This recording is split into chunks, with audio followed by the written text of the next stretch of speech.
Ayan guys. Takot siyang tumalon guys. Alam niyo bang galing pa yan sa Manila. Iniuwi dito nung aking anak. Ang cute daw nung nanay niyan. Parang panda. Parang panda yung nanay. Ang cute. Yan. Ang cute nung nanay niya. Parang may lahi daw po yung nanay niyan guys.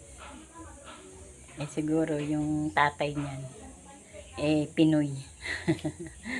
Kaya wala siyang yung nanay niya ang cute daw, ang iksi ng katawan na parang panda.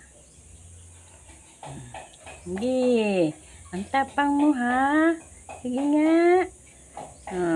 Sige, talon. Magligpit ka.